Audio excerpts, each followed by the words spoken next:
Sa totoo lang, kung tutuusin natin kanina, bago ko mag-umpisa, nasa sasakyan kami, tumawag si Evelyn kay Leslie. Tinanong ni Evelyn kung ano daw kung saan matatagpuan ito sa Biblia. Yung moto natin. Isaksak mo nga ito doon kay Evelyn. Palitan ka. Tinanong sa akin ni Leslie kung ano daw saan matatagpuan yung moto natin. Kaya i-memorize nyo naman. Nakalagay dyan, Colossians 3:2. Amen? Para kung may magtanong, alam nyo. Amen? Kasi ganito. Naka-on pa? Tinanong daw, mayroon daw siyang kaibigan na nagsabi sa kanya sa internet, kung pwede lang, would you mind to give me an encouraging word from the Word of God? At biglang pumasok sa kanya, na ibibigay niya yan. Kasi ang kaibigan niya raw ay depressed. So, ang nangyari, ang ibinigay naman niya is Colossians 3:2. Anong nakalagay dyan mga kapatid? Keep your mind fixed, not on the things above, not on the things upon the earth. Keep your mind fixed upon the things on heaven, not upon the things on the earth. Sige nga, keep your mind fixed upon the things on heaven, not upon the things on the earth. Keep your minds fixed Yung basahin. Keep your minds fixed upon the things in heaven, not on the things upon the earth. Focus your mind on these things upon the heaven, not upon the things on the earth. At nung sinabi niya ito, ang sagot daw ng kanyang kaibigan, it's all done. It's all done. Tapos na ang kanyang problema.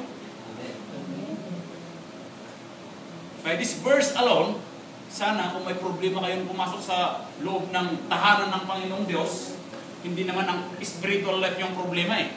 Okay. On the things upon the earth, yun ang problema ng mga tao. Amen? Na siyang nagpapababa sa kanilang pananampalataya sa Panginoong Diyos. Kaya, focus on that motto that we have. Amen? Amen. Kailangan nating panatilihin yan sa atin. We need to refresh our minds on that. Na bigyan natin ng importansya, yung ibig kong sabihin nga, ibigay natin yung the best natin sa Panginoong Diyos. Yun po. Hindi ibig sabihin yan na hindi na kayo magtrabaho, hindi. Pero ibig sabihin yan that when problem will come, focus to the Lord. Do not consider the sufferings here in the earth na yun ang magbibigay sa atin ng dahilan na hindi tayo maglingkod sa Panginoong Diyos. Amen po? Amen. But instead, isipin natin na ang ibibigay sa atin ng Panginoong Diyos na glory after we survive, after we endure until the end, is immeasurable. Walang makakatumbas sa biyaya ng Diyos na ibibigay niya sa atin.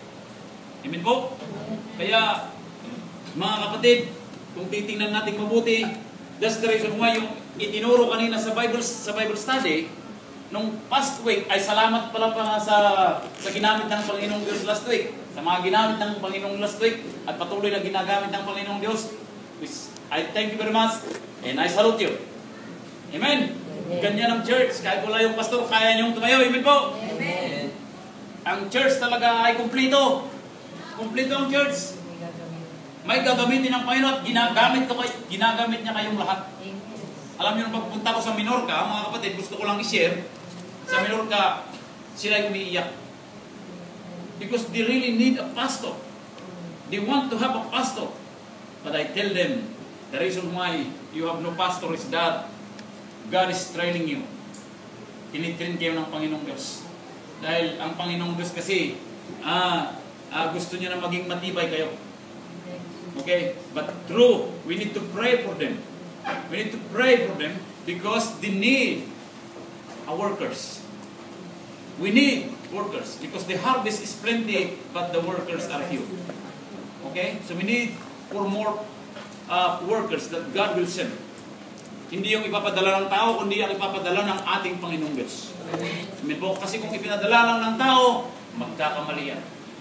But if it is sent by God, kaya nga sabi niya sa mga apostolo, pray, sabi ng Panginoong Diyos, that God will send more workers Because the harvest is plenty, but the workers are few. You see?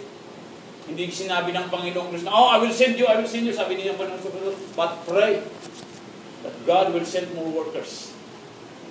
Amen? Hallelujah. That's the reason why I'm praying to the Lord that He will use each and every one of you. Kahit walang matitira sa church na ito, kung sabihin ng Panginoong Diyos, ipapadala kayo doon para gamitin kayo ng Panginoon, you must go. Amen? Amen.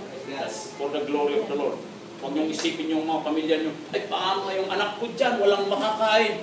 Bakit? Papadala ka ba ng Panginoon kung hindi niya kayang gawin? Amen. Make for sure. Amen? Oo.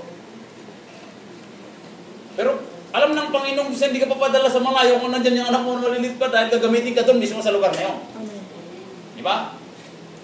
Oo. Kaya nga, if God will send you to any place that He will go to send you, you must go. Alam niyo sa totoo lang, pagpunta ko sa Minorca, nung sa pagkakataon wala akong pera. That is true.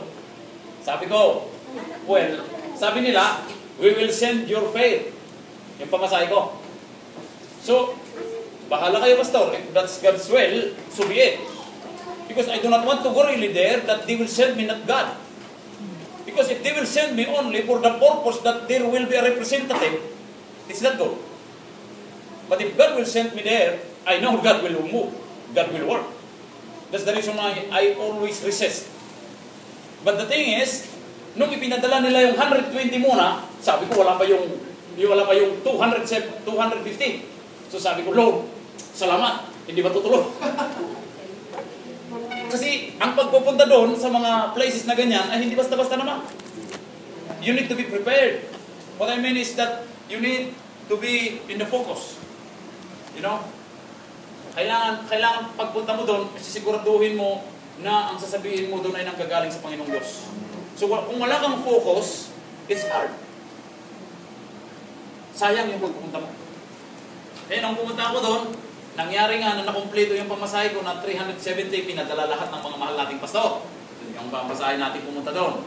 At maraming salamat, sasabihin ko sa inyo in open, that Naira gave me also 50 euro na ang pocket money ko na pupunta sa Minorca at saka yung binigay ni Sister Laberna.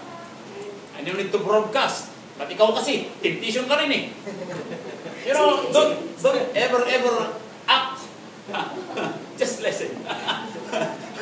Sinabi mo kasi pangalan ko hindi naman galing sa No, akin. I need to clarify. Yes, that's the reason why I'm clarifying. Naira is the one holding the money of the church.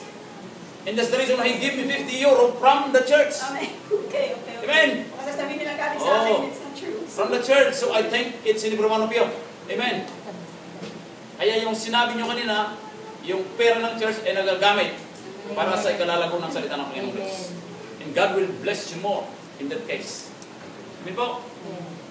Maraming salamat sa Panginoong Diyos. Dahil nung pagpunta ka mo doon, totoo nga na wala silang pastor. At mayroon pa silang pag-away-away. Kaya ang hirap talaga ng church pag walang nagmamanage. Believe it or not. Believe it or not. Mayroon yung kunting bagay lang. Nako, sabi ko sa kanila, nung pumunta ako doon dahil pumunta rin yung mga yung mga humiwalay, pumunta